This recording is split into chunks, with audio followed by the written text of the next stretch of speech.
Alright guys, so today we sat down with Howi Spangler of Ballyhoo, one of my all-time favorite artists, one of my all-time favorite bands, and we just got to talk about all things from tour life to punk rock, and it was just a really great conversation that we were able to have, and I'm really glad you guys are going to be able to get to hear it too. Warning, there is some cursing in this episode, so just be mindful of that. So with that, let's just jump right into the episode.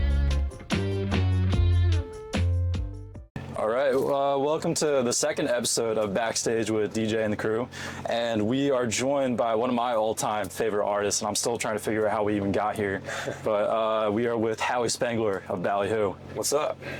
So you want to just talk about a little bit about how you've been with tour and stuff like that going on lately the past couple months? Yeah, man. The last 7 months or so has been really great. We've seen a big growth, with the ticket sales and everything, people coming out, and this tour we're finishing tonight with Bumpin' Uglies and Joe Samba has been incredible. It's probably definitely the best headliner, co-headliner we've ever done. Just tons of people coming out and having a great time, and it's been awesome, man. But we're all stoked to go home at the same time. Yeah, I bet. What's your favorite song been playing each night? I really like playing "Clip My Wings" a lot. It's one of the newer ones from Shell Shock. That one's great, and then playing "Walk Away" is amazing too. It's our biggest song. And it gets the biggest crowd interaction, so everybody sings along. But yeah. How have the crowds been every night? Incredible. Yeah. I think every spot is a little different. Some go really hard. Some are you feel like the energy's not quite there, but it also depends on what night of week it is. What time you're playing. If you do a 7 or 8 p.m. set on a Wednesday, people aren't drunk yet. They gotta get up tomorrow. So it could be a little less energy. Yeah. But then sometimes you get that Friday night energy, man. People are just ripping. So. How's this tour compare to other tours you've done in the past? Incredible. I'd say probably, again, the best one that we've done. Yeah. Really? Yeah. Wow. Easily. Yeah, it's because, like I said, when you put the two bands together in a package, and then you add somebody like Joe Samba and his band, it just creates a lot of excitement, and the fans are oh, we got to go. Package definitely matters. I've been saying that for years, but this one has been something that fans have been waiting for a long time. So yeah. Now, I found out recently you guys played on Warped Tour in 2016, I think? 2016, 2012. Wow. Yeah. How was that? Oh, it was great. It was awesome. Yeah, it was brutal, Yeah. It was definitely a lot of work. It was hot and gross, but the shows were slamming every day. We had crowds in front of us. I mean, especially even in 2016, on the second time we did it, more people out to see us, and there weren't really any. I remember 2012, there were a couple weird cities that didn't have a huge crowd, nobody really cared, but 2016, it was really, people came out, and wow. It was great just seeing all those bands, and you're in the same line, for waiting for lunch or dinner, I don't know, it was a good time. What was your favorite interaction there with another band? I got to meet the guys from Streetlight Manifesto back in 2012. A couple of those guys would come to our sets every now and then that summer. 2012 and 2016, I met Ronnie Radke both times from Falling Reverse. Wow. And I know he's a controversial dude or whatever, but he was very nice to me and introduced himself both times. Still legend in the scene. What's up, I'm Ronnie? I'm hey man, what's up? I know, Yeah. I know who you are. But yeah, he was. We were at emo night in Phoenix after the show one night, or maybe it was a day off or something. Everybody went out. The whole tour went out, and he was there hanging out. He was in his Motley Crue shirt, and just chilling. And he was right. He ended up right next to me, my brother. And we're really tall, and he's I just kind of looked around. He was right there. He's hey man, what's up? I'm Ronnie. I'm oh, dude, what's up? Hey, I met you before a couple years ago, man. He's damn, you guys are fucking tall, bro. I'm I know. So it was cool. That's really sick. Yeah, he's a good dude. So you've been doing YouTube videos, and I know you're really known for the music, but I'm really into your YouTube videos and stuff like that. So how'd you start getting into that, and who's your influences for that? I've always liked making videos and just making stuff, so it wasn't just the music. I've just always been in the creative space, and videos. We were making when we were teenagers. We just didn't have YouTube yet. YouTube was 10 years away when I was a teenager, and we mixed up on the VHS or whatever. But I think I started going hard in 2019. It was January 1st, 2019. I was like, all right, I'm gonna like do something with this channel. I started doing acoustic videos every single day. I got a month and a half in, 45, 46 days before I just got burnt out from it, like trying to make a video every day. It was just, I was on tour and I was trying to post the same time every night, 7 p.m. East Coast. And when you get to the West Coast, that means it's 4 p.m. and we're just getting to the venue and set up at that point. I don't have time to like make a video, put it up, and I got burnt out. And but I did see, you know, when you post constantly, I saw it working, you know. As soon as I stopped, it stopped, you know, and that made me learn about the algorithm stuff. And it's like, it's only going to work for you if you're doing something, you know, if you're uploading as much as possible. Not to be every day, not even every week. Just put out a good video, or what you think is good, as often as you can. Yeah. You know.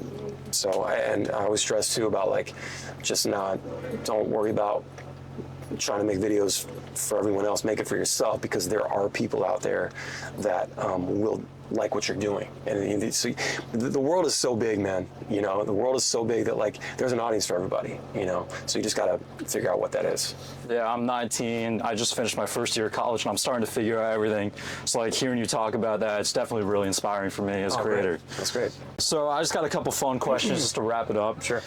This one might be a little hard, but what do you think your top 5 bands of all time are?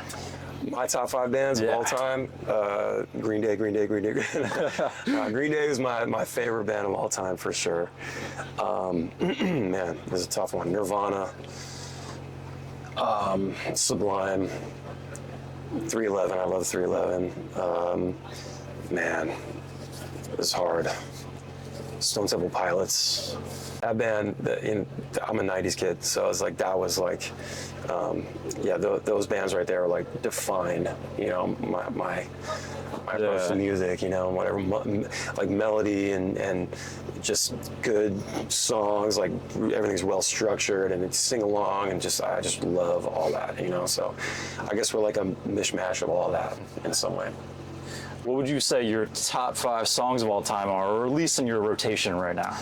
Oh man, you're really drilling down. It's really hard. Probably, I'd say Armitage Shanks by Green Day. It's from Insomniac. It's the first song on that record. Also, probably Here in Your Bedroom by Goldfinger.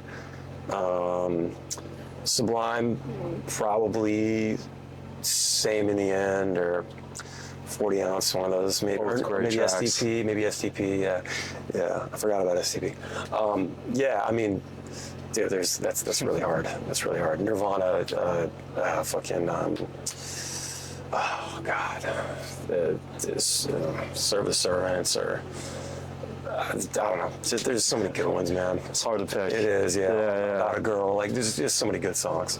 Armitage Shanks is definitely my favorite Green Day song. Dude, that song's so sick. I've been learning it on guitar. Oh, cool. Yeah. I was jamming out to it with your track playing in the background yesterday. That's sick. I actually did a guitar playthrough of that song on my channel like 4 years ago. And this dude, BJ Guitars on Instagram, you should check him out. He actually made me a Billy Joe Strat, a blues. I've seen it in the background of your videos. So he made that for me, so I played it in the videos.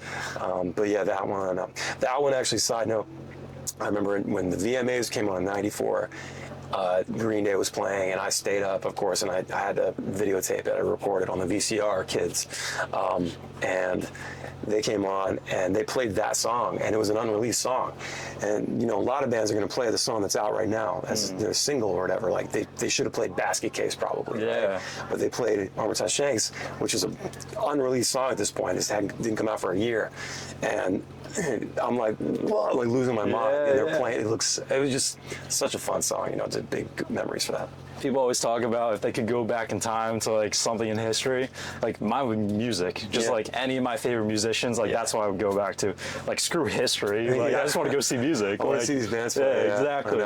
Yeah, to see like Green Day like '94 at Woodstock '94. Man, like throwing mud everywhere. Yeah, that would have been the shit. That was like the show that like made them. Yeah. So, yeah, the big mud fight. But all right, I got one last question for you, and then I'm gonna let you go because they're about to put on probably the best concert I'll ever see tonight.